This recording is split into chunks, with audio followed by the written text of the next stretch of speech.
border of control, where freedom meets constraint. Tonight, as the world outside fades into the quiet certainty of darkness, we explore the essential contradiction of the well-lived life. The only true freedom is found precisely where you learn to recognize and accept the borders of your control. We are not here merely to chase sleep, but to unlock the wisdom that often lies dormant just beneath the surface of anxiety. Let the weight of the day settle into the mattress beneath you. There is a deep, profound learning waiting for you, accessible only when the body is still and the mind remains gently awake, receptive. Use this stillness not as a pause, but as a crucible for insight. We spend so much of our finite energy fighting external battles that were lost before they even began, because they were never ours to win. If genuine peace is the ultimate goal, why do we constantly sabotage it by attempting to force change in domains where we hold no jurisdiction? Can you truly possess your life if you refuse to acknowledge the uncontrollable forces that currently possess your attention? This is where we begin, at the silent, unforgiving frontier of control.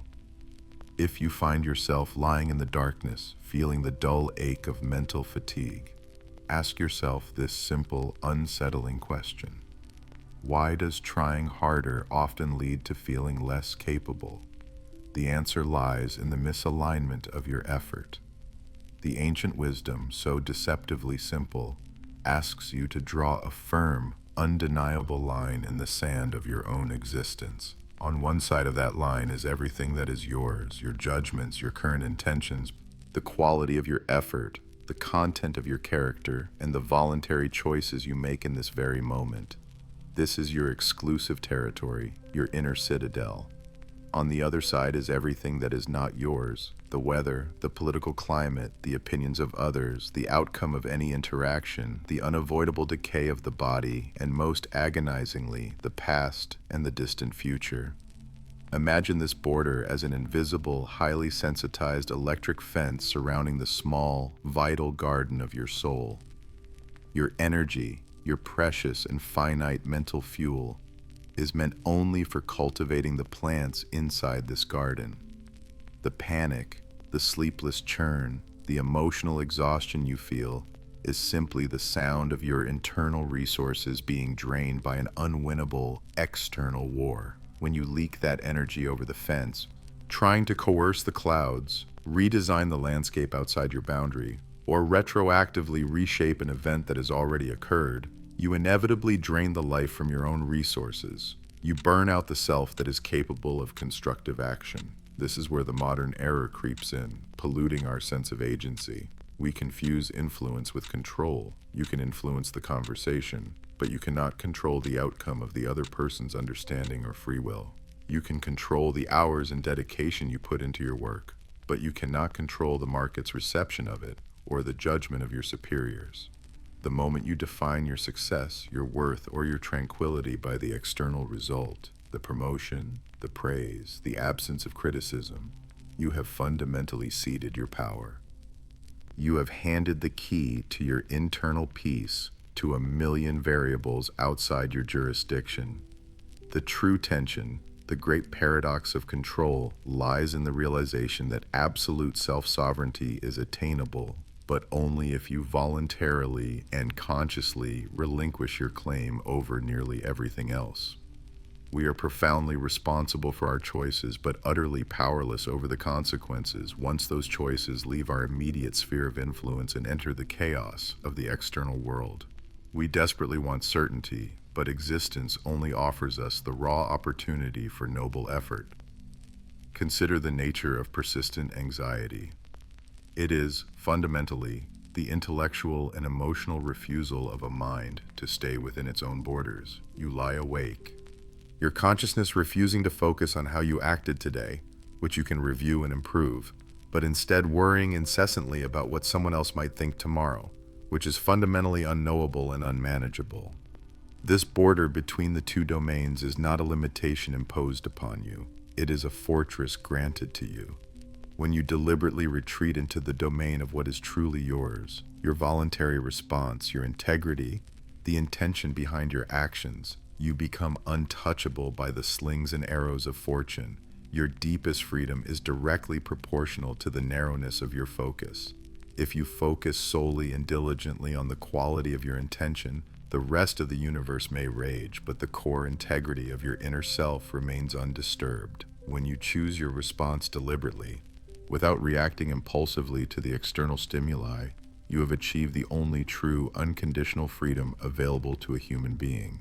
This is the ultimate existential jujitsu, the moment when recognizing constraint becomes profound liberation. Tonight, let the final breath you take before sleep be a silent, internal acknowledgement of this border. Surrender the impossible, exhausting need to manage the world and simply manage yourself. Peace is not the absence of external storms, but the certainty and stability of your inner harbor. Embrace the border and find infinite freedom within the smallest possible domain. The inner citadel, building a prison for peace. Let us turn now to the fundamental architecture of serenity, the inner citadel. How much energy right now are you spending defending borders that cannot truly be defended, chasing external validation, or trying to manage outcomes that were never yours to command? The Stoics, particularly Marcus Aurelius, understood that peace is not found by clearing the field of battle, but by withdrawing entirely from it. The citadel is not a physical structure. It is a declaration of sovereignty over your own judgment. It is the unbreachable fortress of the self, built entirely from discipline and absolute indifference to the indifferent world. We are seeking to define the precise border between what is happening and how you decide to react. Everything outside that wall, every slight, every perceived failure, every piece of gossip or global news, is rendered irrelevant to the state of your inner self. Imagine the citadel now. It stands high upon a secure ridge in the darkness of your mind. Outside, the world is a chaotic, echoing landscape, a constant storm of deadlines, debts, demands, and noise. They hurl fire, fear, and temptation against the walls. They scream insults and promise fleeting rewards. But the citadel's only true gate is locked from the inside. The crucial, terrifying realization is this: no external force can ever truly breach your walls. They only ever gain entry if you open the gate and invite the terror or the temptation inside, under the misguided belief that confronting it on your own terms is better than standing quietly in resolute refusal. This is where the profound paradox of Stoicism arises. To build this inner citadel, this place of ultimate freedom, you must first construct a mental prison. A strict, uncompromising limit must be placed on what you allow to affect you. You must deliberately imprison your impulse to complain, your desperate need for external approval, and your knee-jerk defense mechanisms. When we speak of liberty, we usually mean the freedom to do what we want. The Stoic definition reverses this. True freedom is the freedom not to want what you cannot control. The prison, therefore, is built not to keep you in, but to keep the chaos out. This self-imposed constraint, this absolute refusal to participate in the external frenzy, is the essential cost of psychological peace. You trade the fleeting false liberty of emotional reaction for the enduring, absolute liberty of intellectual choice. This exchange is the foundational commitment to your peace. Think of your most profound modern anxieties. Consider the late-night scroll that delivers a tiny, perfect piece of rage, jealousy, or comparison directly into your nervous system. That notification is not just a digital signal, it is an arrow aimed squarely at the citadel wall. Most people in their sleepwalking state catch the arrow, examine the poison tip, and then willingly stab themselves with it, inviting the poison of comparison or despair deep into their core. Building the wall means letting the arrows clatter harmlessly to the ground. It means ruthlessly enforcing the jurisdiction. Is this truly mine? Is this within the sphere of my power? If the answer is no, the external event is neutralized by your deliberate, sovereign indifference. It requires the meditative, continuous effort of recognizing that your peace is not threatened by the event, but by your opinion of the event. When you successfully defend this territory, the landscape of your self-perception shifts violently. You cease being a victim of circumstance, tossed helplessly by the emotional currents of others, and you become the undisputed ruler of your own experience. The pain of the inevitable event remains: loss, difficulty, betrayal. But the secondary suffering, the suffering that comes from resisting reality, complaining about fate, or blaming external forces, simply evaporates. The storm will rage outside, a constant, indifferent noise, but inside the citadel the air is always still and the mind is always clear. You learn slowly that true peace is not an open field of infinite, undefined possibilities, but a strictly guarded, perfectly defined enclosure. To find the unshakable calm you crave while the world turns, you must first accept the cold, hard necessity of building a perfect, inviolable prison for the only thing that truly matters: your attention. The obstacle is the way. How resistance becomes flow. Tonight, we turn the light inward upon the most radical concept in Stoic thought: Amor Fati, the love of fate. You spend half your conscious life in a quiet, simmering battle against the immediate reality, against what is. You clench your jaw against inconvenience, you recoil from unexpected sorrow, and you mentally rewrite events that have already transpired. What if that internal friction, that resistance to reality, is the very source of your exhaustion? What if the refusal to accept the current moment is the greatest failure of control? Amor Fati is not the passive resignation of the victim. It is an active, almost joyful affirmation of necessity. It is the recognition that the universe, in its infinite complexity, is incapable of error in its operations. If this specific event, this inconvenience, this sorrow has arrived at your door, then it is precisely what was required for the unfolding of existence, both external and internal. The Stoics understood that we are all actors in a grand play. We did not write the script, but we have total control over the spirit and professionalism of our performance. The storm is coming, but you can choose to be the ship that curses the waves, or the ship that learns to sail by the specific, unavoidable wind that is given. To understand this, imagine the blacksmith and the red-hot steel. The steel is inert, formless, fragile. It is placed into the unforgiving heat of the forge, struck repeatedly by the brutal hammer, dipped into the chilling water, and then reheated again. If the steel could possess consciousness, it would scream against the fire and the impact. Yet, its final integrity, its sharpness, its enduring strength does not exist despite the torture. It exists because of it. The heat, the hammer, the obstacles, these are not hindrances to the steel's ultimate purpose. They are the essential, unavoidable tools of its becoming. Your obstacle is not blocking your growth. Your obstacle is forging it. This process reveals the central paradox of control. We desperately fight what we cannot change, and in doing so, we waste the energy needed to change the one thing we can control: our judgment and our subsequent reaction. The external event, the primary suffering, might be painful, but our resistance to it, the secondary suffering, is the true debilitating weight that crushes us. The unexpected event occurs regardless of your objection. But your anger about the unexpected event is a choice. You effectively double the unpleasantness when you apply the friction of resistance to the inevitability of fate. Misery, in this philosophical sense, is not the event. Misery is the internal friction generated by wishing reality were different than it is. We often believe we are resisting the hardship, but in truth, we are resisting reality itself. And reality, as a force, remains undefeated.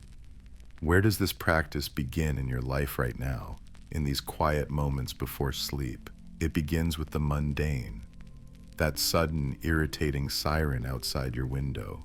The memory that surfaces and tugs at your anxiety about tomorrow.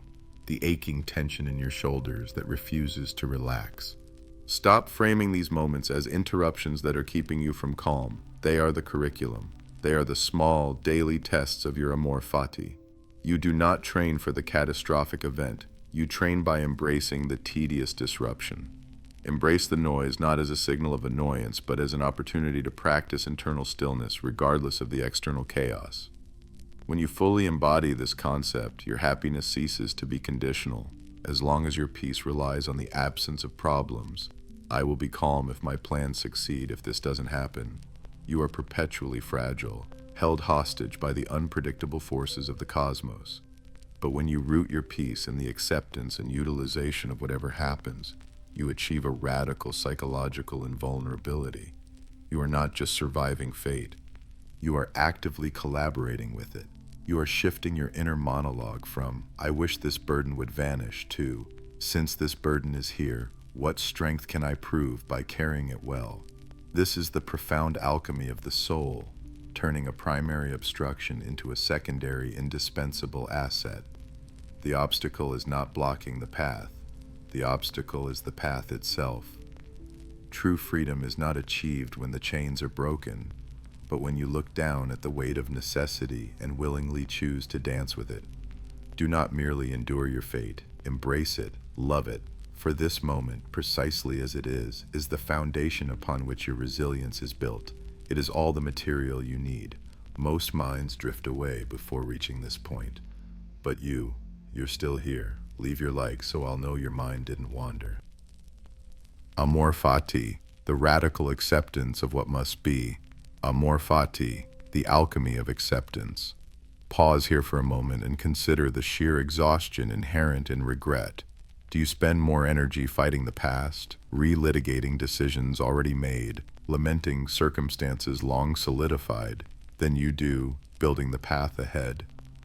This endless struggle against history is a primary drain on the modern mind, keeping the anxiety loop spinning, even as your body tries to settle into rest. We are taught that strength means overcoming obstacles. But what if the deepest, most radical form of strength is learning not just to endure what happened, but to truly love it? This is the meaning of Amor Fati, the love of fate. This profound philosophical mandate asks you not merely to tolerate the things you cannot change, but to actively affirm them, to consider every moment, every pain, every twist of luck as an essential, indispensable thread woven into the tapestry of your life. It is not passive resignation. It is an active, joyful consent to the totality of existence. For the Stoic, the universe does not make mistakes. If something happened, it was necessary for the entire causal chain to proceed exactly as it has. Imagine the master blacksmith shaping raw iron. The final product, the sword, the perfect tool, requires intense heat, pounding, and sudden, brutal cooling. The metal does not experience the fire as purification. It experiences it as scorching pain and violent restructuring. But the blacksmith knows that the fire is not punishment, it is process. It is the necessary condition for utility and strength. You are that metal. Every crisis, every betrayal, every profound sorrow you have endured was the crucible required to purify your spirit, to hammer out the softness, and to sharpen the core of who you are right now. Would you give back the strength forged in that fire if it meant relinquishing the fire itself? The conflict arises because we instinctually believe that we are separate from our history. We look at the past and say, "If only I hadn't done X," or "If only Y hadn't happened to me."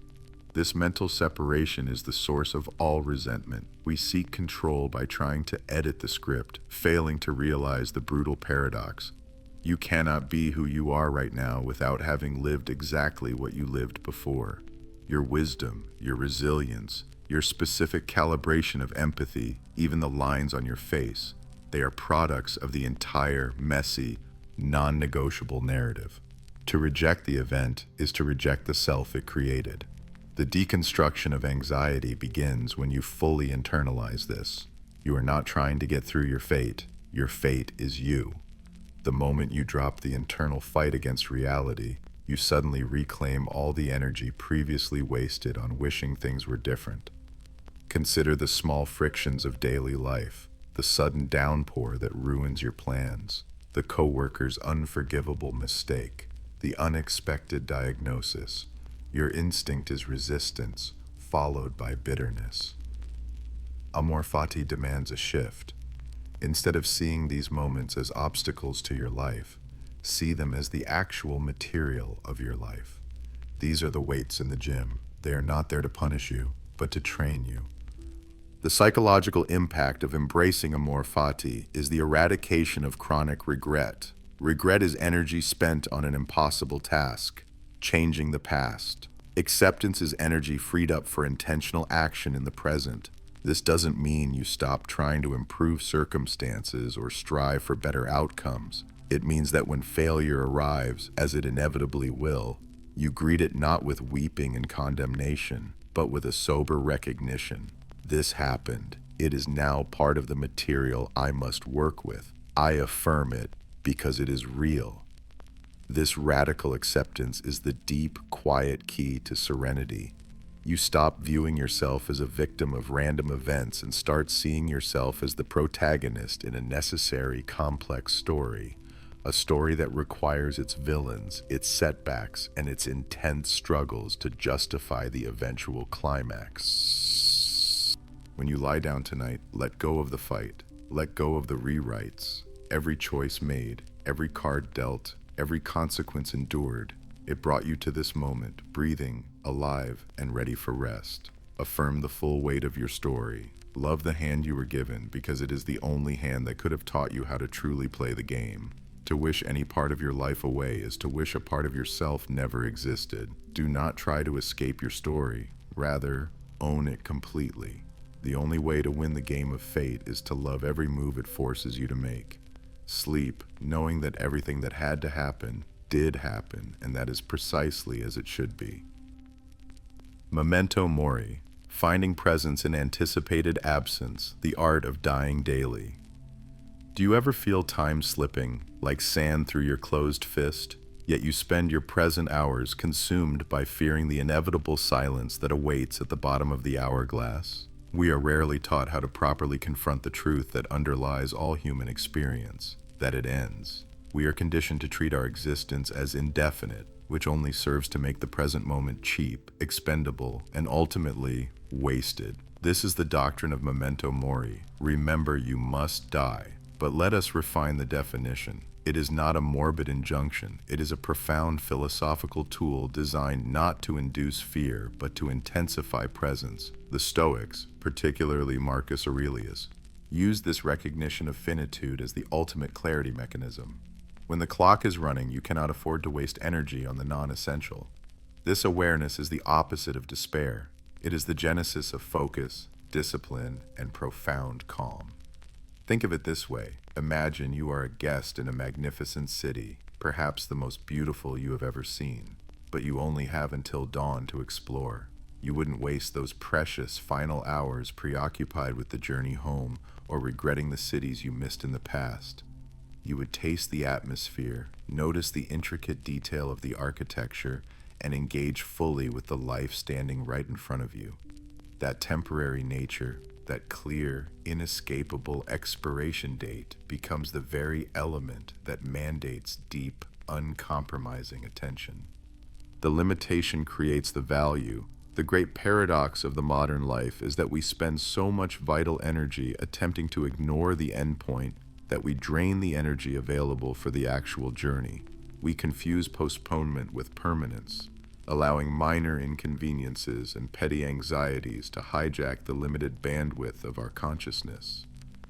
When we refuse to acknowledge the anticipated absence, we are forced to live in a state of indefinite anxiety, a soft, continuous dread that permeates every mundane decision. We think, I have time later, and later becomes the black hole where the potential of today is extinguished. But when the ending is accepted, the present moment is instantly elevated. It ceases to be just another day and becomes the last possible day. The mechanism at work here is a powerful cognitive reversal. You use the certainty of loss not to induce grief or panic, but to mandate gratitude and deep engagement. The shadow of death is used not to frighten you, but to define the borders of the light you are living within. How does this translate to your life as you lie here waiting for sleep? It means looking at the lingering conflicts, the undone tasks, or the trivial anxieties about tomorrow's schedule and applying the weight of finality. If this were the last hour you had to settle that resentment, would you nitpick the details or would you reach for understanding? Memento Mori acts as the ultimate filter for triviality. It separates the essential from the merely distracting. Most of the noise that keeps you restless is instantly silenced when viewed through the lens of absolute finitude. The psychological impact is a liberation. When the worst possible outcome, your inevitable non-existence, is accepted as a natural, non-negotiable fact, its power to paralyze you dissipates entirely. Fear thrives on the illusion of potential escape or the fantasy of infinite duration. If escape is impossible, your control shifts from fighting the inevitable to maximizing the mutable. You gain agency not over duration, but over density. The density of your experience, the depth of your attention, the quality of your love, and the calm of your preparation for the coming rest. These are the only things that truly belong to you.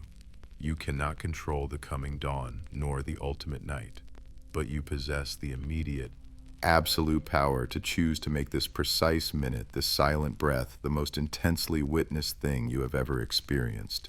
Remember that you must die. Therefore, remember that you are profoundly alive, right now, just before the sleep comes. The mental rehearsal, suffering now to suffer less later. The mental rehearsal, Premeditatio Malorum. Tonight, as the world settles into its silent pause, we are going to turn deliberately toward the shadows. We are going to willingly embrace the worst things you can imagine. This is not morbid self-torture. This is intellectual immunization. Running from the consideration of the inevitable only makes the eventual impact deadlier, because the true cost of misfortune is not the loss itself, but the paralysis of shock. This is the essential, often misunderstood, heart of Stoic preparation. Premeditatio Malorum, the premeditation of evils. It is the practical, surgical removal of surprise from the human experience. The Stoics understood that we suffer most keenly when we perceive events as unfair, shocking, or impossible. If you spend time imagining the sudden loss of your health, the disappearance of your wealth, or the irreversible alteration of your closest relationships, when that day inevitably arrives, you have already rehearsed the scene. You have already built the mental scaffold for recovery. Imagine yourself not as a passive sleeper, but as a seasoned ship captain checking the charts. Before setting sail, you don't spend hours gazing longingly at the calm blue harbor. You review the emergency procedures for hurricane-force winds. You visualize the sails shredding, the masts snapping, the hull taking on water. You are not wishing for the catastrophe. You are simply integrating the maximum potential threat into your strategic awareness. You are ensuring that when the lightning finally strikes, your response is instinctual, pragmatic, and controlled, not paralyzed by emotional terror. The paradox of this practice is brutal, yet supremely effective. You suffer now, mentally, for the precise purpose of suffering significantly less later, physically and emotionally. When external disaster strikes, the unprepared person suffers twice. First, from the event itself, and second, from the paralyzing realization that this should not be happening to me. The Stoic suffers once. They look at the worst-case scenario unfolding and calmly state, yes, this was always contingent, this was always a possibility. That moment of acceptance drains the emotional poison from the wound. This systematic rehearsal transforms existential fear from a sudden ambush into a managed expectation. How does this ancient, powerful mechanism translate to your quiet life tonight? It means that when those intrusive, catastrophic worries surface, the anxiety about job security, the precariousness of a loved one's health, or the inevitable entropy of all things, you do not immediately shunt the thought away. Instead, you lean into it. What if the deal falls apart? What if the relationship ends tomorrow, irrevocably? You detail the practical aftermath, not the emotional breakdown, but the structural recovery plan. Where would you go? Who would you call? You are establishing emotional and logistical boundaries against the chaos, rendering the worst-case scenario thinkable and therefore survivable. The psychological benefit of this disciplined pessimism is profound. By confronting the full spectrum of negative outcomes in the absolute safety of your mind, you internalize a core truth. Your deepest self is not defined by external fortune. Your composure is not dependent on circumstances remaining perpetually favorable. You practice detachment from the things that the fates can easily snatch away. You are fundamentally training yourself to survive the inevitable wreckage rather than merely enjoying the temporary, ephemeral cruise. Through this constant, sober reckoning, you discover your irreducible core, that part of your character, your knowledge, and your ability to reason that cannot be taken by recession, betrayal, or illness. Let the world surprise others. Let the fragile ones build their lives on the sandy expectation of eternal sunshine. Your peace is built on a foundation of reality, fully inspected, fully acknowledged. Tonight, you didn't just drift toward sleep. You fortified your future self against inevitable hardship. The armor of the mind is forged only in the fires of worst-case scenarios. Sleep now, knowing you have already survived tomorrow's possible tragedies. The view from above, miniaturizing the existential crisis, the cosmic contraction, and the solvable footstep.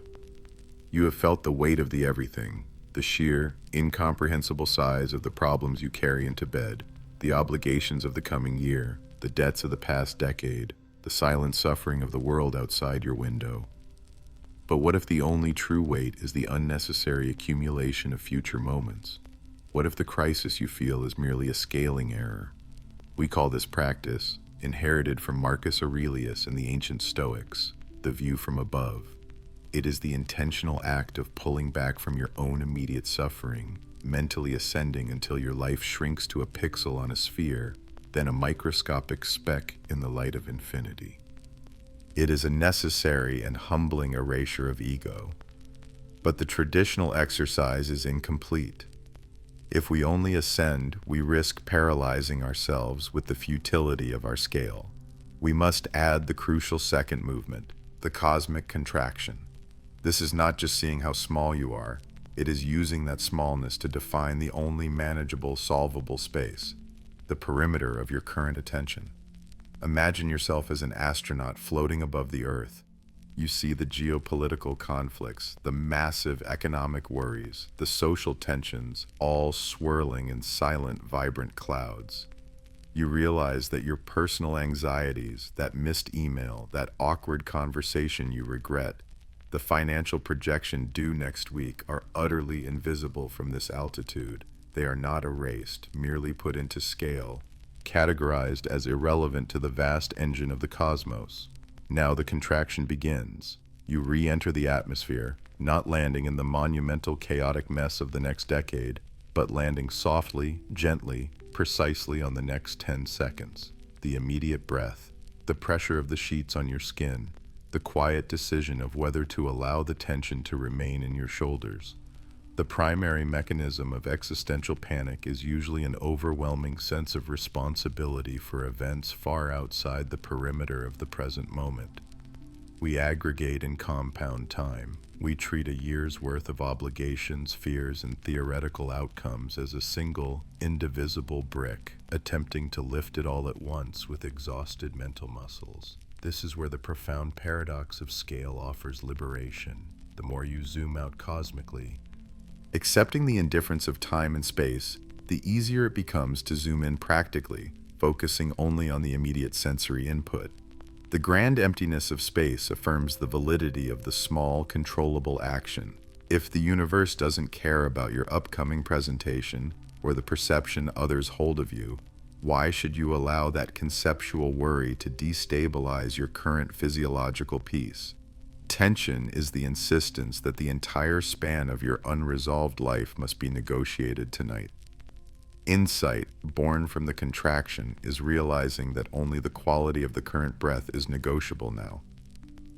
In the modern context where the world is constantly piped into your skull through a glowing rectangle, this contraction is essential triage against information overload.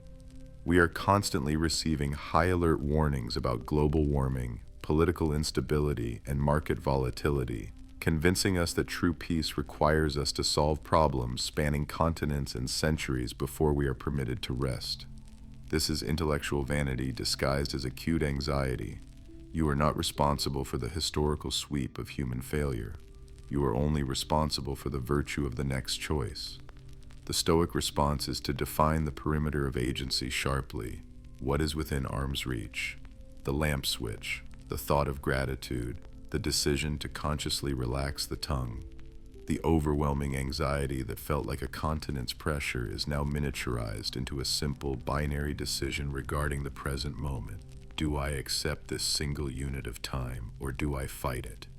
The impact of this miniaturization is profound. It shifts your emotional center from reactive anticipation to steady presence. When the crisis is effectively miniaturized, reduced to the discomfort of the pillow, the flicker of a memory, the hum of the refrigerator, it suddenly becomes manageable. It is no longer an insurmountable mountain range, but a small pebble you can choose to discard. You realize that much of existential dread is merely the simple fear of the unfocused future. When you define the target as the current footstep, the goal is no longer escaping life, but simply walking well. You exchange overwhelming scale for absolute peaceful focus. Sleep is not an escape from the vastness of the world, but the ultimate contraction into the single perfect state of being. Here, let the world be as large as it needs to be, but let your control be as small as it ought to be.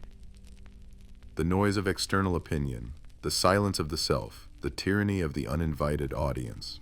Have you ever felt utterly exhausted, not from the physical tasks you perform today, but from the invisible audience you were constantly performing for?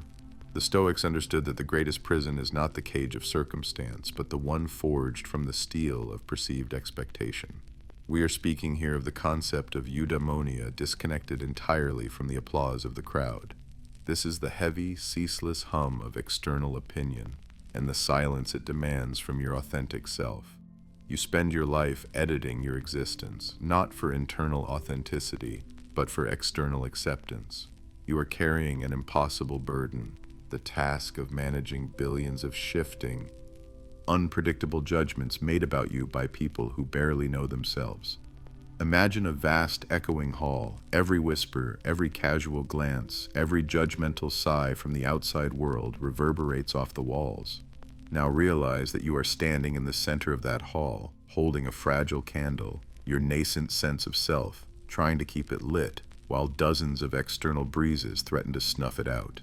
These breezes are the opinions of others. You are dedicating vital internal energy to regulating the temperature of an external environment you cannot control, and in that effort you are slowly freezing your own soul. This burden arises from a fundamental confusion. We confuse worth with reputation. Reputation is merely what others have agreed upon about you. It is a rumor codified. Worth is what you know to be true about your deepest intentions, your discipline, and your effort. It is the ledger only you can audit. The conflict is simple. If you delegate the definition of your value to the noise of the world, you surrender the fundamental right to own your peace. Every morning you wake up and ask, who must I appear to be today? Instead of asking, who am I choosing to be? The moment you define yourself solely through their eyes, you disappear. Look at your modern self. You check the notifications, the likes, the approval counts, the endless metrics of perceived acceptance. Each tiny validation hit is a momentary sedative, a flicker of safety, but it demands an immediate redose. It is a constant, exhausting calibration. You are trading the internal silence, the only place where true self-judgment can reside, for the fleeting, chaotic static of the crowd. This is the mechanism of anxiety. The future is terrifying because you cannot perfectly anticipate what they will think of your present action. You become a puppet whose strings are attached not to the master, but to the collective, unreliable wind. The philosophical shift occurs when you finally realize the sheer cosmic indifference to your striving for external validation. When you realize that the judgment of the neighbor, the colleague, or the algorithm means literally nothing to the unassailable integrity of your character, a tremendous tectonic weight lifts. This indifference is not a cold, nihilistic void. It is a warm, protective boundary. It shifts the battlefield from the exposed public square back into the impenetrable citadel of the mind, where judgment belongs only to you. You cease being defined by what they say you are, and begin to be defined by what you know you must be. This is the essential work of Stoic tranquility, the conscious choice to stop listening to the noise. You sever the connection between their judgment and your emotional stability. You regain the courage of self-containment. True freedom is found when you realize you are already completely alone in your judgment, and that profound solitude is a superpower. Let the world scream its verdict. You no longer need to listen. Tonight, as you lie here, extinguish the echo chamber, because only in the profound, unchallenged silence of the self can you finally hear the quiet, certain voice of your own true judgment. Virtue as the only compass in a world without shore. Virtue as the sole unsinkable anchor. We spend our days anchoring ourselves to the temporary. We chase external assurances, wealth, reputation, security, even the predictable routine of tomorrow. But when the storm hits, what remains when the tide inevitably pulls everything away? Tonight, we consider the only possession that cannot be taken from you, the compass that operates without reference to physical coordinates, your character. The Stoics called this the Summum Bonum, the highest good. They asserted a radical, almost impossible premise, that the only thing truly good, the only thing that contributes to a flourishing life, is virtue itself. Not fame, not health, not luxury, but the steady, consistent exercise of moral excellence, wisdom, justice, courage, and temperance. Everything else they categorized as indifferent. They are preferred, yes, you would prefer to be healthy than sick, rich than poor. But these indifferents cannot touch the core of who you are. They cannot destroy your capacity for rational choice, your prohairesis. They are temporary furniture in a house built entirely of your will. Imagine yourself upon the open sea, not in a stable ship, but adrift. The vessel you sailed on represented your circumstances, your career, your friendships, your physical health. A sudden violent squall tears the hull apart. The cargo, your savings, your possessions, your accumulated status, sinks immediately. The compass is smashed, the shore is invisible. You are left floating in the vast, indifferent ocean of circumstance. What is your recourse now? You cannot negotiate with the waves. You cannot retrieve the cargo. All that remains is the integrity of the life raft you create inside your mind. The true Stoic asks, can I still choose courage over panic? Can I still choose wisdom over self-pity? Can I still maintain justice, even if my immediate survival suggests I should betray my values?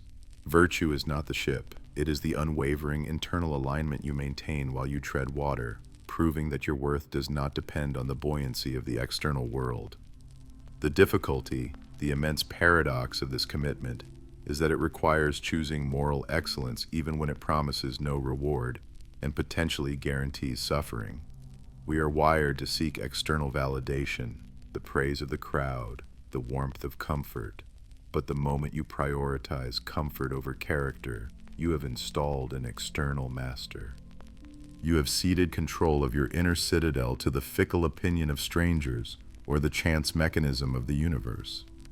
This constant negotiation between integrity and convenience is the crucible of our existence. You find yourself facing the conflict repeatedly. Do you take the easy path that requires a slight ethical compromise, or do you choose the difficult, lonely path that preserves your soul whole?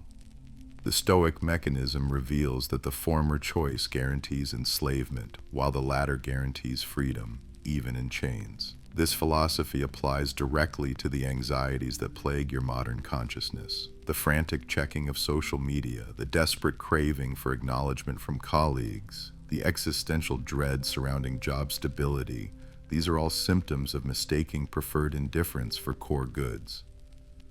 We treat validation as if it were oxygen, and lack of it as existential failure.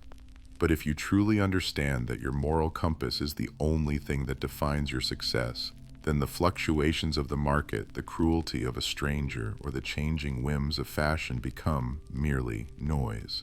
They can inflict pain, yes, but they cannot inflict dishonor. The profound psychological impact of embracing virtue as the sole compass is the dissolution of debilitating fear. What truly remains to be feared if you have mentally ring-fenced the only thing that matters. The body can suffer, the reputation can be ruined, loved ones can depart. These are tragedies, certainly, and deeply painful.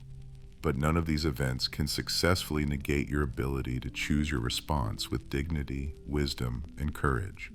By recognizing that the truest harm is internal, the erosion of your character, you gain absolute immunity from external harm. You become self-sufficient, relying on nothing but the strength of your own rational will, standing steady in a world defined by fluctuation. Tonight, as the day's worries drift toward the periphery, reflect on the unassailable fortress within you. Let the storm rage outside. Let the market crash. Let the words fly cruelly.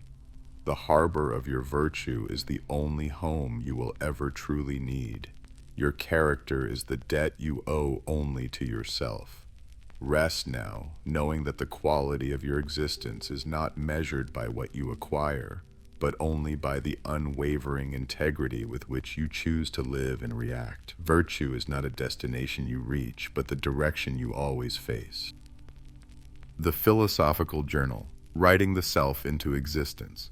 The Archimedean point of perspective, journaling as self-creation. Why is the mere act of writing down your confusion the first step toward internal silence? Why does the chaos lose its power the moment it is committed to ink? Tonight, we consider the most overlooked tool in the Stoic arsenal, the Philosophical Journal, and how it serves not merely as a record of your day, but as the essential lever with which you move the world of the self. The ancients referred to this practice as Hypomnemata. It was not a diary of events, charting who you saw or where you went, but a deliberate mnemonic tool, a moral inventory. It is the practice of establishing an external point of leverage, what Archimedes called the fixed point outside the earth from which one could theoretically move the world. Your journal is that point. It is the place where the chaotic, fluid narrative of your consciousness is forced into discrete, fixed language.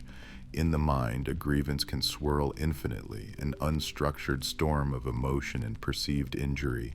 But the moment you write it down, you freeze the storm. You transform the living, subjective experience into objective data. You are no longer merely enduring the emotion. You are studying its anatomy. Imagine the difference between being submerged in a turbulent ocean and standing on a dry shore, observing the patterns of the waves.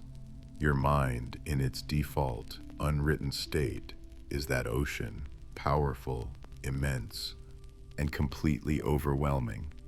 The journal, however, is the coastline you build for yourself. When the overwhelming thought, the recurring anxiety, the deep dread of an uncertain future is transferred from the realm of the neurological echo chamber to the static plane of the page, it undergoes a transformation akin to chemical crystallization. It stops being formless energy and starts being definable structure. You move from the position of the passive victim of your thoughts to the position of the active investigator, wielding the magnifying glass of syntax and grammar. And here lies the central illuminating paradox of philosophical writing. You must separate yourself from the thought in order to truly possess and reshape it. In the act of transcription, you split your identity. You become simultaneously the author dictating the self's experience and the meticulous editor scrutinizing the manuscript. This split is momentarily jarring because clarity often exposes vanity or weakness. But the moment you see the thought outside of you, written in your own hand, the attachment loosens. The fear is no longer an inherent part of your identity. It is a sentence on a page that can be edited, challenged, or crossed out entirely. This shift creates not tension, but profound psychological distance, allowing insight to flood the space where visceral reaction once ruled. In the modern world, where distraction is relentless, the internal monologue rarely stops its endless performance. We run infinite drafts of hypothetical confrontations or past failures, consuming our energy without producing wisdom. Writing forces narrative completion. It demands structure. It stops the infinite loop of rumination by requiring the mind to choose a definite beginning, middle, and end. It demands resolution, or at least the clear articulation of the conflict. You cease being a victim of your own echo chamber and become the chief architect of your internal experience, choosing the language, choosing the emphasis, and ultimately choosing the meaning. The impact of this practice is existential. You realize that you are not merely recording who you were yesterday, you are actively creating who you will be tomorrow. The journal is the very forge of the future self. By writing down your intention, by analyzing your moral failures, by articulating the virtues you wish to cultivate, you are performing a rigorous daily act of self-legislation. Passive experience is metabolized into active wisdom. The written word is powerful because it externalizes the commitment, turning vague desire into crystallized directive. You are not just observing your life, you are scripting your evolution. And so, as the day concludes and the endless narratives of the mind begin their nightly swirl, take a moment to capture the most salient thought, the one that insists on keeping you awake. Commit it to the stillness of the page, because in the silence between the pen touching the paper and the final period, you find not just reflection, but true autonomy. The self is not merely found, it is written into existence, one careful line at a time. Sleep now, knowing you hold the pen. We're halfway through this journey. Maybe you've closed your eyes, but your mind is still learning. Subscribe now, and stay with us for what's coming next. The tyranny of impressions, perception as captor. The Stoic interruption, arresting the initial impression. When you close your eyes, what truly rules your peace? Is it the external world, the actual objective reality of noise, temperature, and circumstance? Or is it the instantaneous, unvetted story your mind tells you about that world? Tonight, we confront the subtle moment where freedom is lost, the millisecond between an external stimulus and your emotional judgment. We seek to understand the power of the pause, the moment you intercept the raw sensory data before it crystallizes into suffering. The Stoics called these raw sensory inputs Fantasia, the immediate, vivid mental images or impressions that flood your consciousness before reason can step in to classify them. They are not truth. They are merely presentations. They are like flashes of light in a dark room. The light source might be harmless, but the sudden, shocking impression of the flash can trigger panic. An email notification isn't inherently stressful. The fantasia of looming failure or overwhelming responsibility that the notification triggers is the source of the anxiety. This realization is the cornerstone of Stoic psychology. The world does not act upon you. The world merely suggests. Your swift, unexamined acceptance of that suggestion is the active ingredient in your peace, or your lack of it. Imagine your mind as an ancient mechanical camera, always snapping pictures. The shutter is constantly open, absorbing events. A sudden, sharp event occurs, a financial setback, a harsh word, a betrayal. That initial snap is the impression, the fantasia. It develops instantly in the darkroom of your emotional self, immediately projecting an image that says, "This is a catastrophe," or "You have been insulted and you must retaliate." The Stoic discipline is to grab that photo while it is still wet and blurry, before the permanent chemicals of judgment set the image. You must hold it up to the critical light of reason and ask, is this picture accurate? Is this an absolute fact of reality, or is it merely the impression of reality, colored by fear, ego, or prior hurts? The true tyranny lies not in the events themselves, but in the immediacy of your emotional endorsement of the impression. You grant the impression legitimacy by reacting as if it were a proven fact, a divine mandate. This instant assent is the mechanism of suffering, mistaking the initial surge of feeling for necessary, objective truth. We mistake the signal for the substance. When you feel a sharp pang of envy, the impression states, you lack something essential that another possesses. If you instantly agree, if you give assent to that impression, you suffer. But the moment you insert the critical pause, the psychological gap, you realize the impression is only a suggestion, not a mandate. It is the raw material, not the final verdict. Most pain is self-inflicted in this gap because we skip the discernment process and jump straight to emotional commitment. Consider the modern deluge of impressions. Every notification, every endless scroll, every carefully curated feed is engineered to create immediate, powerful fantasia of inadequacy, outrage, or excitement. Our attention is a commodity, and the quickest way to capture it is through unvetted, high-impact emotional impressions. We live in a technological landscape that profits from shortening the gap between stimulus and reaction, demanding instantaneous assent. The practice of Stoicism, then, is radically countercultural. It is the conscious lengthening of time, a declaration of sovereignty over your own processing speed. You are retraining your nervous system to prioritize evaluation over automatic response. What changes when you master the arrest of impressions? You shift from being a spectator reacting helplessly to the drama to becoming the director of your inner experience. When a situation arises that traditionally triggers anxiety or anger, you are no longer obligated to sign the contract of that emotion. You are permitted to observe the impression as a visitor, not an owner. This is not repression. It is classification. It is labeling the impression. This is merely the perception of loss, or this is only the perception of an insult. By naming the perception as such, you neutralize its claim to absolute reality. You create a psychological distance, allowing you to deal with the event itself, the what, rather than the fictional disaster your mind created about it, the opinion. Freedom is found in that holy pause, the space where the captor, the raw impression, stands frozen, awaiting your judgment.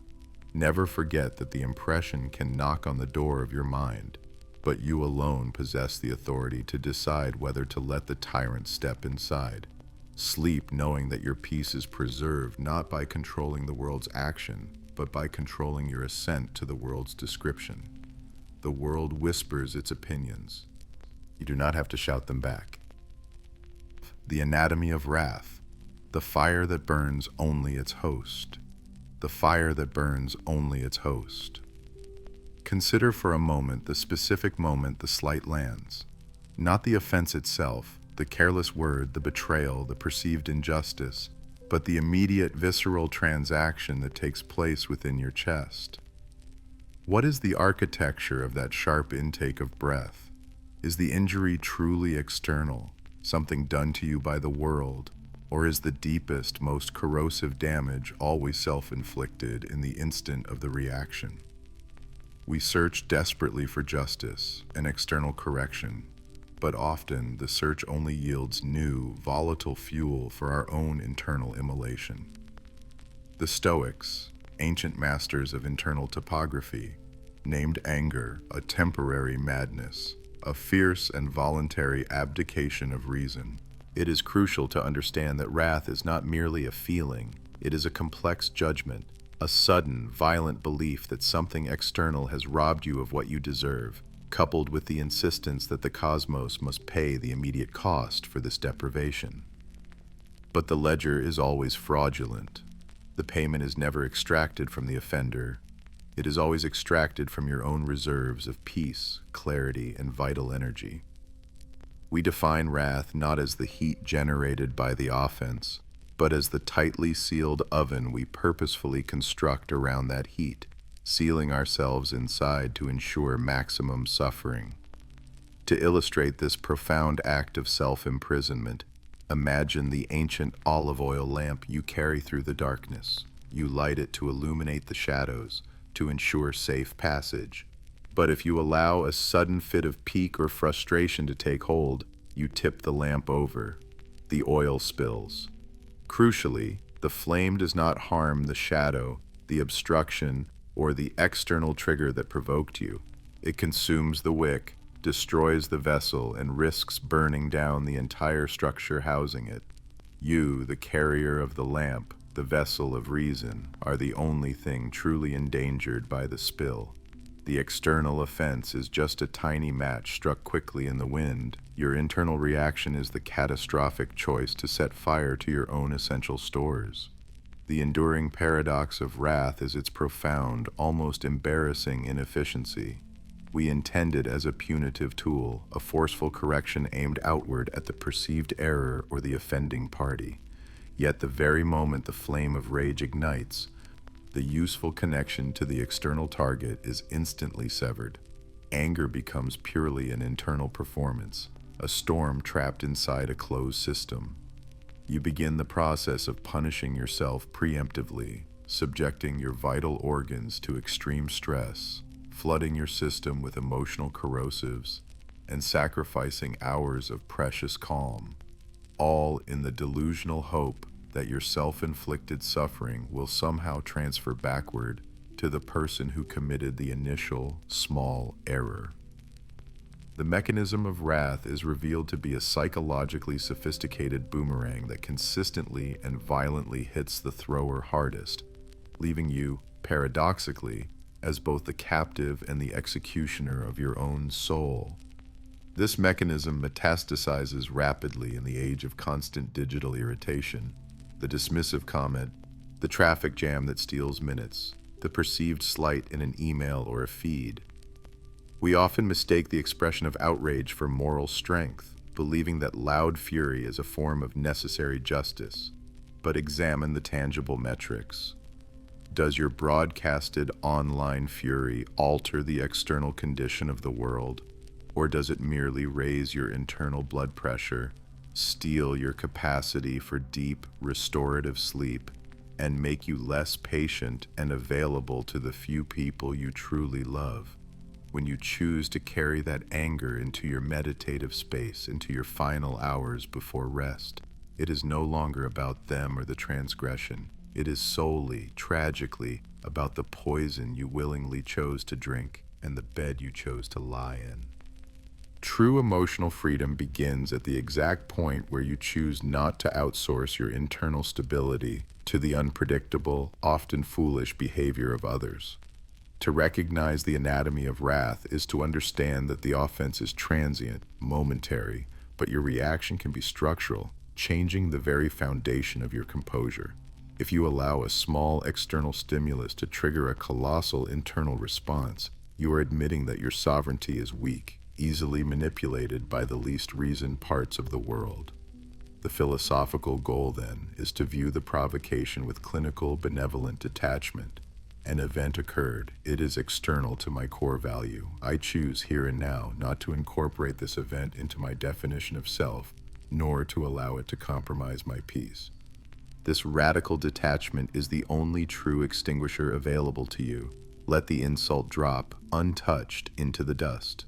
Your internal temperature must remain carefully regulated, not for the sake of cheap forgiveness, but entirely for the preservation of your own singular light, your own deep, essential calm. For the fire that burns only its host serves no noble god, achieves no lasting justice, and leaves behind only the cold, meaningless ash of wasted peace. The invisible thread, isolation as universal connection. The Stoic solitude, the architecture of shared absence. Have you ever felt utterly alone, yet simultaneously aware that this precise feeling is the most shared human experience in history? We define isolation typically by physical or social separation, but the solitude we address now is cognitive, the unbridgeable gap between your consciousness and every other. There is a realm of experience, sensation, and internal monologue that is exclusively yours, forever sealed off from immediate external access.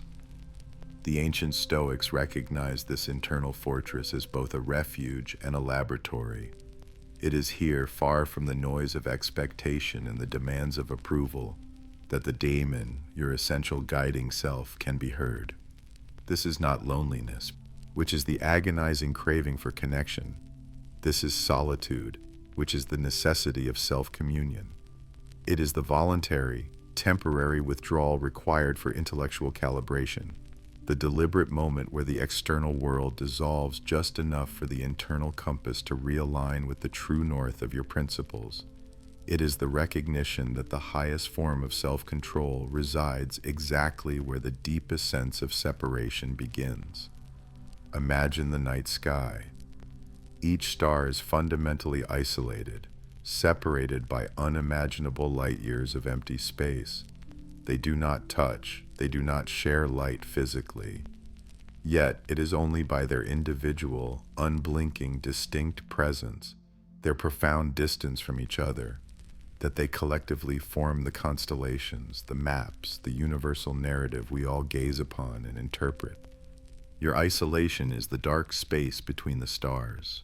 It seems empty, a void to be feared, but it is, in reality, the silent medium through which the light of your unique experience must travel to be perceived by others.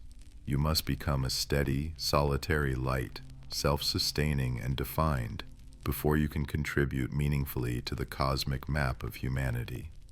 Only the self-contained can truly connect. The tension lies in the profound paradox of human connection.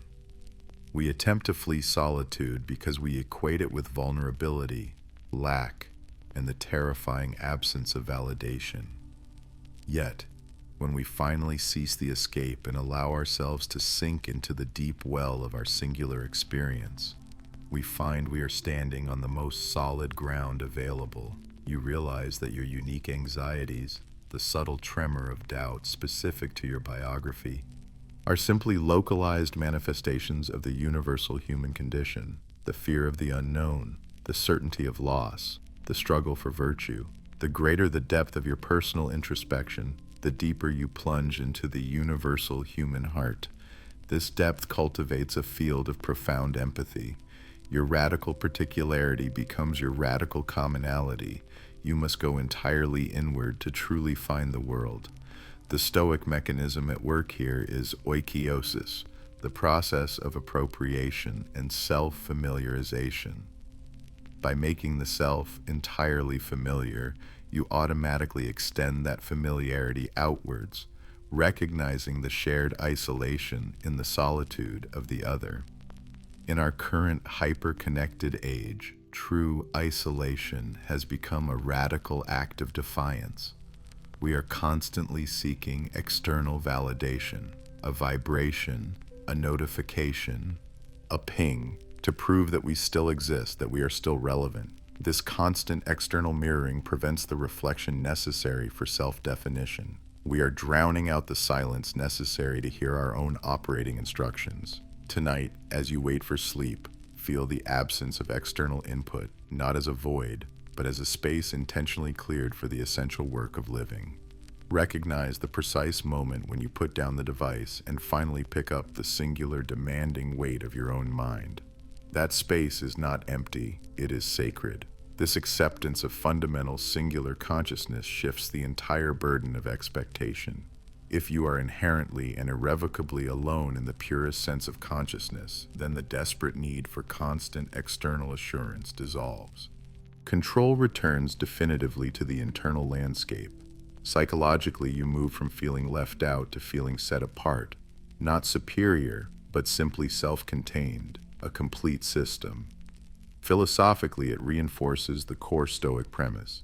The only territory you can truly govern is the interior one, the sovereign state of your own mind. This invisible thread of shared, accepted isolation becomes the strongest fabric of community, built not on codependence or merged identities, but on mutual respect for the sovereign minds gazing out from their own separate fortresses. Embrace the silence tonight, not as an ending, but as the only language the deepest truths ever speak. For in the sanctuary of your singular self, you are finally, profoundly, and universally home. The paradox of plenty, the riches found in simplicity. Let us turn our attention now to the core counterintuitive truth of the sage, the paradox of plenty, and the subtle, profound riches waiting to be discovered in simplicity. Have you ever felt the subtle, dull weight of ownership? That the more chains you acquire, golden or otherwise, the less mental space you actually have for yourself, for your own mind.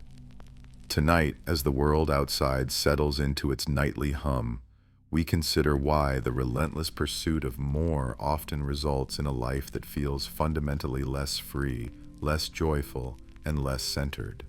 The goal is not merely to sleep, but to divest ourselves of the burdens we carry into the darkness. The ancient Stoics defined wealth not by the balance in your ledger, but by the ratio of your possessions to your desires. True wealth, therefore, is not having great property, but having few, well-managed needs.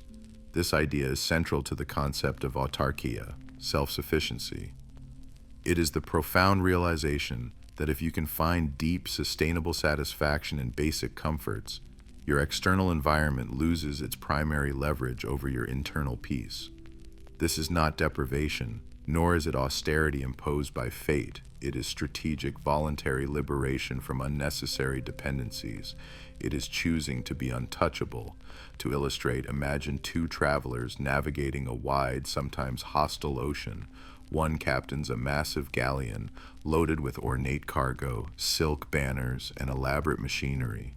It requires a massive crew, constant vigilance, heavy maintenance, and is perpetually under threat of piracy or market collapse. The captain must spend every waking hour ensuring the security of the excess. The other traveler moves in a simple, sturdy canoe, carrying only essential provisions, capable of quickly navigating shallow waters and docking anywhere without fanfare. When a sudden, violent storm hits, which traveler sleeps more soundly? The one with the most assets is burdened by the most anxiety about loss and complexity. The one who chose simplicity retains agility, control, and the peace of mind derived from requiring very little. Your life is that vessel, and the weight of your cargo dictates the depth of your worry. The psychological mechanism at play is insidious and inescapable. We chase the marginal utility of the next acquisition, believing it will be the missing piece to fill the void. But we consistently fail to calculate the true comprehensive cost. That cost is not just financial. It is the expenditure of attention, time, and emotional energy required to secure, maintain, protect, and eventually worry over the new possession. Every new thing, every commitment, every object, every complex obligation demands a non-negotiable piece of your consciousness. The paradox is this: the perceived security offered by excess creates actual insecurity, because now you have exponentially more to lose, and your stability is tied to a greater number of moving parts. Your freedom is directly proportionate to the number of things you don't need to think about. Look around your modern life, and you will see this principle operating far beyond material goods. It is the digital noise, the endless stream of information, the cluttered calendar, the dozens of unnecessary subscriptions, the complex and exhausting social obligations you maintain out of inertia. These are all forms of plenty that choke the essential self, that occupy the limited bandwidth of your spirit. When you ruthlessly simplify your environment, physical, social, and digital, you are not merely subtracting things, you are dividing your finite energy by fewer demands, resulting in a significantly higher concentration of peace per hour. This philosophical shift is revolutionary because it fundamentally flips the traditional scarcity mindset. When the world incessantly tells you that you are deficient or incomplete unless you acquire X, Y, and Z, the Stoic asks, but do I truly need them to be whole? Embracing simplicity grants you an immediate psychological buffer against external validation. When you consciously define and uphold the boundary of enough, you instantly step off the exhausting hedonic treadmill. That precise boundary, the line where sufficiency meets contentment, is the birthplace of deep, self-generated calm. It is the ultimate form of anti-fragility, making you robust against economic downturns or societal shifts, because the core center of your happiness remains unmoving, anchored only to what you can control. Before you finally close your eyes and surrender to the night, consider the greatest luxury you can afford tonight. The luxury of needing nothing more than this breath, this moment, and the quiet, steady rhythm of your own heart. True, lasting abundance is not having everything you want, but simply wanting what you already and unconditionally have. Simplify and rest in the immense, unburdened space you just created. The nature of pain, the necessity of a wound. We spend our lives avoiding pain, seeking seamless comfort. But have you ever considered that the very suffering you dread is the most reliable messenger your body and your soul possesses? The indispensable wound is not merely a tragedy, it is a profound lesson in the architecture of self-preservation. The Stoics understood that pain is not the problem, it is merely information transmitted at high volume. It is the necessary contrast, the negative space that defines the positive form of well-being. Pain is the mandatory alarm system defining the boundaries of the self, indicating precisely where the external world has intruded or where internal integrity has failed. The relevance of this idea is critical. If you mute the signal, you do not heal the damage. You only guarantee its expansion. The wound, whether physical or psychological, is the point of clarity where reality insists you pay attention. Consider the devastating condition of congenital analgesia, the profound and life-threatening inability to feel physical pain. These individuals are spared the immediate sting of suffering, yet their lifespan is often dramatically truncated. Why? They lean on broken ankles. They allow infections to rage unnoticed beneath the skin. They ignore the constant internal pressures of rupture or disease. The absence of pain does not grant them freedom. It renders them fatally ignorant of their own fragility. They lack the data necessary for self-correction. They lack the mandatory protective retreat. This is the profound paradox we must absorb. The true protection lies not in the absence of the wound, but in the immediate, undeniable proof of its existence. When you encounter emotional pain, grief, betrayal, shame, or regret, your first instinct is nearly always to distract, to anesthetize the mind until the feeling passes. You treat the symptom, the sharp, stinging signal, as the enemy, as something to be immediately eradicated. But what if that sting is merely the precise measurement of the severity of the spiritual or intellectual damage you have sustained? The internal conflict arises when we mistake the alarm for the fire. If you smash the fire alarm, the fire does not vanish. It simply grows in silence until it consumes the entire structure. The pain, when accepted, compels necessary retreat, repair, and restructuring. It is a mandatory audit of your current resilience and your current strategy. In the modern landscape of instant remedy, pharmaceutical options, and relentless digital distraction, we have become experts at synthetic anesthesia. We try to dull the small, persistent aches of meaninglessness, relational drift, or professional misalignment. We are failing to distinguish between suffering caused by external, unavoidable accident and the essential discomfort required for growth. If your current path feels chronically draining, if a relationship causes a dull, persistent ache that you suppress every evening, this is the informational wound attempting to break through. The necessity of the pain lies in its insistence that you stop optimizing for comfort and start prioritizing integrity. The philosophical transformation happens when you cease viewing pain as a punishment or an aberration and start viewing it as a prerequisite for wisdom. You stop asking, "Why is this happening to me?" and begin asking with sincere curiosity, "What specific, actionable information is this wound attempting to convey?" This shift moves you from passive victimhood toward active diagnosis and response. You recognize that every scar, every deep-set bruise of experience represents a boundary learned, a vulnerability secured, a lesson internalized. The only true tragedy is when the wound is inflicted, the information is sent, but the recipient refuses to listen. Do not suppress the indispensable wound. Lean into the awareness it provides and allow it to chart the necessary coordinates for healing. For only by feeling the precise location of the fracture can you begin the painstaking, essential work of mending yourself back into something stronger. The absence of suffering is often the absence of life itself, or worse, the absence of vigilance. The wound is not your failing, it is the undeniable proof of the repair yet to come. Your role on the stage, acting authentically in a borrowed plot. Consider this. If your life is a script written entirely by destiny or chance, where do you begin and where does the imposed story end?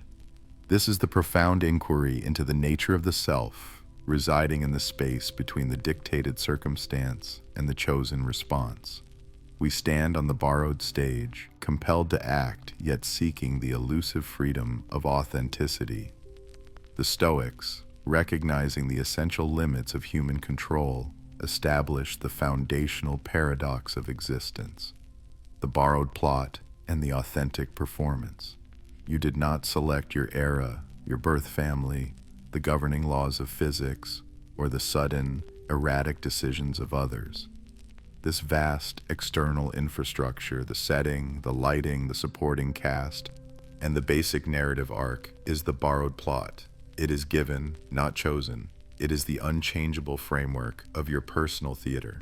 True authenticity, however, is not derived from attempting to rewrite this script, but from internalizing that the only element entirely original to you is the quality of your acting, your intentions, your judgments, the diligence you apply to the role, and the unwavering commitment to virtue. This is the performance that belongs solely to you. Imagine yourself standing in a silent, vast amphitheater. The director, fate, providence, the indifferent cosmos, hands you a scroll. It assigns you a role: the merchant, the caretaker, the student, the person grappling with chronic pain, the unexpected inheritor. You are not consulted. You look at the script and see that the circumstances are fixed. The stage is dimly lit. The audience reaction is uncontrollable. The true test of your soul is not whether you can change the role to the one you desired, but whether you are delivering the assigned lines begrudgingly, fighting the costume, or pouring your entire virtuous self into the delivery. This is where the internal tension arises. We spend decades agonizing over the borrowed plot, lamenting the scene changes, criticizing the dialogue written for others, demanding a different role title.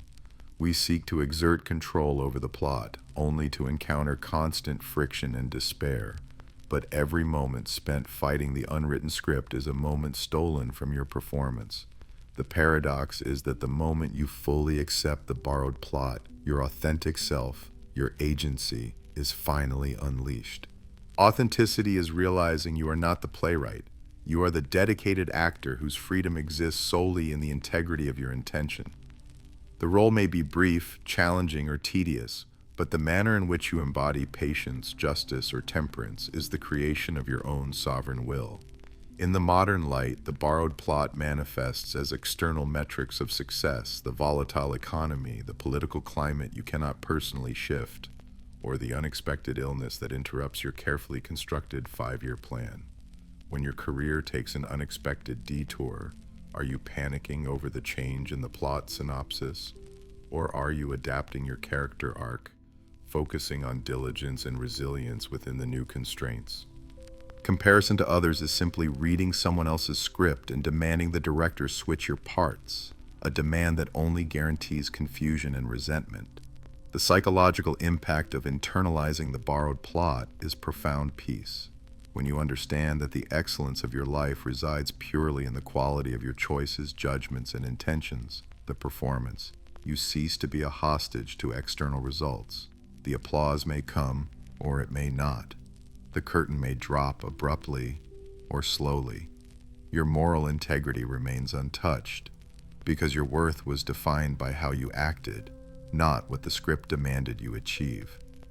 This sharp delineation between the plot and the performance is the essential boundary of the self, the fortress of the Stoic soul. Find true rest in this radical division of labor. The borrowed plot is temporary. Your performance is eternal. Deliver your lines with integrity and find authentic calm in the knowledge that while the script was given, the acting was entirely your own. Eternity in the present moment, the weight of now, the omnipresence of the present, why this single moment is your entire life. You are lying here, perhaps fighting the urge to remember yesterday or frantically planning tomorrow. You are existing in the space between the ghosts of what has been and the phantoms of what might be. But what if the greatest deception you practice upon yourself is believing the present moment is merely a temporary pathway, instead of recognizing that it is, in fact, the singular destination? The Stoics, particularly figures like Marcus Aurelius and Seneca, understood time not as a flowing river carrying you away, but as a series of distinct, self-contained units, the now. They stripped away the mythological complexity of past regret and future anxiety, leaving only the immediate ethical choice. This moment, this instantaneous flicker, is the only thing you truly possess. It cannot be taken, traded, or delayed. It is the only theater in which virtue can be performed, the only soil in which a meaningful decision can take root. If you fail to choose wisely here, In this exact second, you fail everywhere, because everywhere only consists of a continuous succession of heres. The now is the full extent of your available resources. Imagine you are carefully carrying a single, exquisitely crafted vase. It is fragile, irreplaceable, and holds the total sum of your attention. Now imagine you are explicitly told that this vase is your life, not a container for it, but the thing itself. Yet rather than focusing on your grip, you insist on staring over your shoulder at the shattered shards of previous vases scattered behind you, allowing the pain of their breakage to haunt your awareness. Or worse, you spend your energy craning your neck forward, desperately trying to glimpse the shape of the pedestal far ahead, where this vase might eventually rest if you even make it there. In the midst of this mental fragmentation, your grip inevitably slackens. The present moment, the vase, is dropped, not because the future demanded it or the past pushed you, but because your vital attention was fully preoccupied by shadows and illusions that do not exist in reality. The now demands your total devotional presence, and if you deny it, you have essentially denied your entire life. This is the core paradox. The moment is infinitesimally small, yet infinitely heavy. The tension lies in the conflict between perceived duration and moral substance. We habitually think of the present as the most disposable piece of time, a tiny membrane separating two vast unknowns. But Stoicism requires us to reverse this prioritization. The past is absolutely impervious to change. It is complete. The future is purely hypothetical. It is empty. Therefore, the greatest weight is necessarily reserved for the now, because it is the only domain in which your agency and free will can operate. It is simultaneously the shortest unit of existence and the only place where true freedom resides. This immense weight, the responsibility of moral choice right now, of performing the one thing required of you in this instance, is precisely what we seek to escape through continuous distraction, falsely classifying the present as temporary and therefore unimportant. Look closely at your current state, right here, lying down. When you engage in mental time travel, judging the day that has passed or running through the checklist for tomorrow, you are actively emptying the present of its substance. You are telling the universe, and crucially, your own spirit, that the only moment you have concrete control over is insufficiently important to warrant your entire, undivided attention. This habitual evacuation of the present is the very foundation of existential restlessness. You are always living towards something, perpetually waiting for the moment when life will finally begin, but never truly living in it. When you fully embrace the profound weight of the present, two powerful psychological shifts occur. First, anxiety related to the future loses its grip because you recognize deeply that the only honest and effective preparation for tomorrow is absolute competence in what is demanded of you today. Second, regret about the past automatically fades because you accept that the past is merely material for present reflection. It is not a cage for present action. Your psychological landscape simplifies dramatically. There are no debts to settle outside of the immediate moment and no guarantees to chase beyond your immediate effort. This absolute focus on the present is not apathy. It is the highest form of disciplined engagement, the only way to attain serenity and control. Stop waiting for a life that will eventually happen later, somewhere else. This single moment, stretching into the next single moment, is the only eternity you will ever inhabit. Accept the full, glorious weight of the now, for it is the only thing strong enough to truly hold you. Patience and pardon, releasing the past to own the future. We turn now to a concept that defines the true architecture of inner freedom: patience and pardon. It is a demanding journey to recognize that the greatest burden you carry tonight is not the anticipation of tomorrow's challenges, but the inertia of yesterday's pain. Ask yourself, have you ever felt the subtle, chilling weight of an event that occurred 5 years ago, pressing down on your chest right now? We often convince ourselves that we have moved past a slight, a betrayal, or a monumental failure, but we keep the receipt of the injury. We check daily to ensure the wound hasn't fully closed, mistaking the continuous remembrance of the wrong for justified self-preservation. This is the central dilemma of our relationship with the past. For the Stoic, time management is not merely about scheduling the present. It is about properly categorizing the three dimensions of existence. The future is uncertain, the present is actionable, the past is utterly, irrevocably inert. Patience and pardon are the specialized tools required for managing this inert domain. Patience is the recognition that the time required for recovery and acceptance is not instantaneous. It is the gentle, slow acceptance of the process of healing. Pardon, crucially, is the acknowledgement that the event itself is now nothing more than a narrative you choose to replay. To pardon is to cease the re-recording of the incident. Consider the metaphor of the ship dragging wreckage. Imagine your life as a vessel sailing on a calm, moonlit ocean, yet your ship lists heavily, struggling against an invisible current. You eventually discover you are dragging a massive, rusty anchor belonging to a ship that sank years ago, caught on your keel. It is not the fault of the current, nor the wind, nor the inherent difficulty of the journey that slows you. It is a burden you willfully refuse to cut loose. The wreckage is the memory of the past injury. The massive, dead weight of the anchor is your resentment. Resentment is the refusal to acknowledge the death of the event. The paradox of resentment is perhaps the most profound mechanism of self-sabotage. Why do we hold on to the pain? Because sometimes clinging fiercely to the pain feels like the only tangible proof that the wrong committed against us was significant, that our suffering mattered. We derive a perverse sense of protective vigilance from our anger.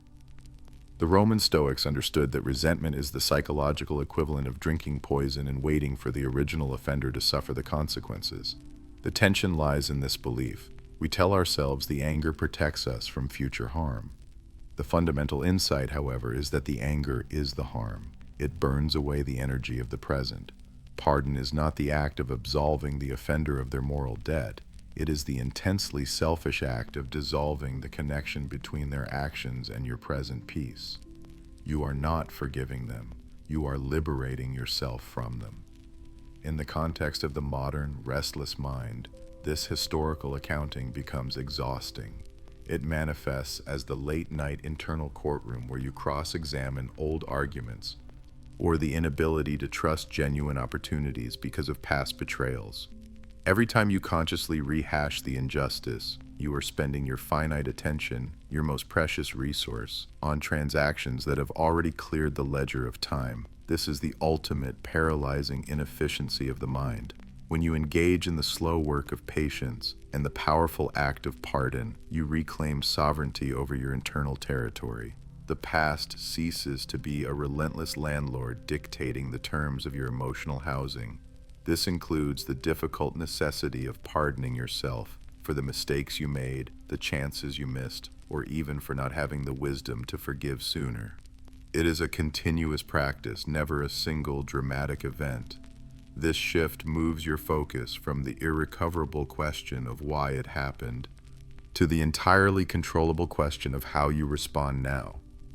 The future is a road that cannot be traveled while dragging the emotional debris of yesterday. Let the dust settle. The past cannot hurt you tonight unless you actively choose to weaponize it against yourself. Sleep and true freedom come easier when the hands are finally open. The cost of desire, how wanting undermines having the mind in its restlessness, often confuses the exhilaration of the chase with the deep satisfaction of the catch.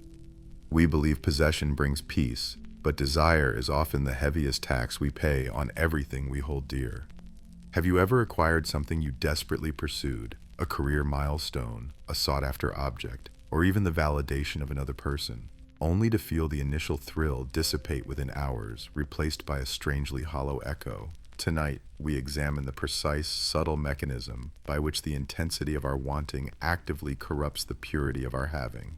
This is the great paradox of possession, illuminated by Stoicism. The harder you clutch, the less you actually hold. The ancient Stoics understood that true ownership, in the sense of permanent control, is an illusion. Our struggle is confusing the state of having with the powerful kinetic energy of craving. Desire is not merely an anticipation of pleasure. It is fundamentally a statement of lack, an inherent admission that your current state, your current self, is insufficient without the object in question. This deficiency mindset, this internal deficit financing, poisons the well of future satisfaction long before the bucket even touches the water. To illustrate this internal sabotage, imagine yourself standing before a spectacular mountain vista, a goal you hiked days or weeks to reach. You have finally secured the view.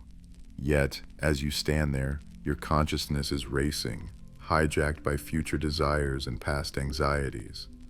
Is the lighting optimal for the photograph?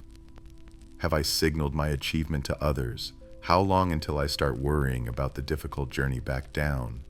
The moment itself, the sublime sensory experience of having the view, the feel of the wind, the clarity of the light, is entirely consumed by the proving, the planning, and the wanting of future validations. The intensity of your desire to experience this view perfectly, or to permanently mark it as yours, has built a thick wall of preoccupation between you and the actual, fleeting beauty of the present moment. You paid the enormous price of the journey, only to be too preoccupied by the transaction itself to enjoy the reward. The mechanism by which desire undermines possession is insidious, operating in two stages. We initially believe that acquisition ends the wanting. It does not. Instead, the mind immediately executes a cynical shift in priorities and goalposts, known classically as hedonic adaptation. The object of desire transforms instantly from something I must acquire to something I must maintain and defend. This transition is the true moment of cost, for it births anxiety, the fear of damage, of theft, of depreciation, of being superseded by a newer model.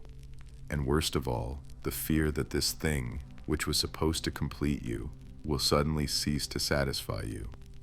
This maintenance anxiety becomes a heavy chain, binding you tighter to the object than the original pursuit ever did. You become the anxious guard of your own possessions, rather than their user. Apply this psychological drain to the frantic rhythm of modern life. We aggressively pursue status, specific titles, or carefully curated lifestyles, convinced that that specific achievement will solidify our happiness. But the moment we hold the title, the moment the coveted object is acquired, we introduce an immediate and pervasive tension, the fragility of the status quo. The very act of desiring transforms the object from a simple source of joy into a profound vulnerability. We unwittingly trade the dynamic, fulfilling satisfaction of effort for the static, exhausting anxiety of maintenance. We are perpetually running toward a finish line that perpetually recedes, always worried that the ground beneath our feet will dissolve. The profound philosophical and psychological shift lies in understanding that contentment is not a resource to be accumulated through external objects, but a quality achieved through internal focus. If we learn to truly have by ceasing the urgent, driven wanting, the relationship with everything in our environment changes. We start to experience things not as possessions to be defended, but as gifts to be utilized. When you consciously lessen the frantic grip of desire, when you acknowledge the impermanence of all things, you simultaneously lessen the crippling power of its inevitable loss. You realize the true cost of chasing is not merely the money or the time spent, but the erosion of your ability to enjoy the simple, unconditioned reality of the present moment, always conditional on the next big acquisition. Let the grip relax. The things you desperately seek to hold on to will inevitably escape you the moment you define your happiness by their permanence. The greatest possession you will ever secure is not an object or a status, but the quiet, unshakable independence from needing anything outside of yourself to feel completely whole. The eloquence of silence. Less words, more being. We turn now to the discipline of the tongue, naming it, the voluntary vow of silence. Why is it that when anxiety grips the throat, the impulse is almost always to speak more, to fill the void with frantic explanations, justifications, or defenses? Consider this. What if the loudest statements you could ever make were those left unsaid? What if the highest form of control is the willingness to let your actions speak and allow the observer to draw their own, often incorrect conclusions? Does the need to constantly assert your reality only prove how shaky your internal foundation truly is? Stoicism teaches that true mastery begins with the gate of assent, the agreement we give to internal thoughts and external stimuli. But this mastery extends directly to the gate of speech. We are not advocating for literal, permanent muteness, but for an intense, deliberate scarcity of words. The ancients understood that every unnecessary word is a leakage of energy, a point of vulnerability, and often an invitation to conflict. The goal is to only utter that which is useful, necessary, and kind, and even then, only when strictly required. Silence, in this context, is the container for self-possession. It is the active discipline of withholding judgment, explanation, and ultimately, expectation. Imagine two vessels. The first is a shallow stream, rushing and loud, its waters constantly agitated, splashing against the banks. Every movement is audible, every pebble on the bottom visible through the frantic ripples. The second is a deep reservoir high in the mountains. Its surface is still, dark, and utterly silent. You cannot see the bottom, yet you know its depth must be immense simply because of the stillness it maintains. When the rushing stream attempts to argue or explain its existence, the reservoir simply absorbs the light without comment. Your mind, when quiet, functions as that reservoir. When you feel the need to defend yourself against every slight or misunderstanding, you become the noisy, shallow stream, expending energy uselessly and displaying your entire vulnerable interior to the world. Here lies the existential paradox. We use speech as a tool for perceived control. We try to articulate our truth, hoping the external world will finally validate our internal state. But the very act of over-explanation is usually a manifestation of deep insecurity. If you are secure in your principles, your conduct is your argument. The mechanism of over-verbalization is a defense mechanism, a desperate attempt to micromanage the narrative others hold about you. Yet people rarely hear what you say, they see how you react. When you choose silence instead of defensive articulation, you deny others the leverage of your reaction. You force them to deal with your immovable presence, not your agitated argument. The tension arises because silence feels like concession, like defeat. But in the Stoic view, silence is the highest form of non-engagement, a tactical retreat into inviolable self-sufficiency. Apply this discipline to the relentless digital chatter of the modern age. Every day you are bombarded by micro-arguments, comment sections demanding your input, and notifications prompting your instant opinion. This constant output trains the mind toward reactivity rather than reflection. The voluntary vow of silence does not mean exiting society. It means mastering the pause button before sending that retaliatory email, before posting that heated response, or before justifying a decision to someone who has no right to demand an audit of your life. Start small. Identify the conversations you enter purely out of ego and consciously withdraw your voice. Let the drama swirl around the perimeter of your attention, but refuse to step into the current. The profound psychological impact of this scarcity is the conservation of psychological energy. Every word you save is a thought you keep, an energy source you internalize and use for constructive action. Silence strengthens the inner citadel. It trains you to derive satisfaction purely from intention and effort, independent of external applause or understanding. When you cease to explain yourself, you reclaim your dignity. You transition from being a constant performer seeking approval to a grounded individual whose reality is self-defined, requiring no external witness or affidavit. You learn that most misunderstandings resolve themselves naturally through time and consistent behavior, far better than they ever could through strained, defensive dialogue. So tonight, as you settle into the quiet, remember this choice. Let the final, unnecessary word fade. Allow the explanation to remain unspoken. Understand that where chatter creates anxiety and friction, deliberate silence creates space, the quiet, necessary space where your true self can finally be heard, echoing deeper than any hurried speech ever could. The stillness is the sound of your control. Those who arrive here understand more than words. Leave a word below that captures what you felt tonight, and share it with someone who still searches for meaning.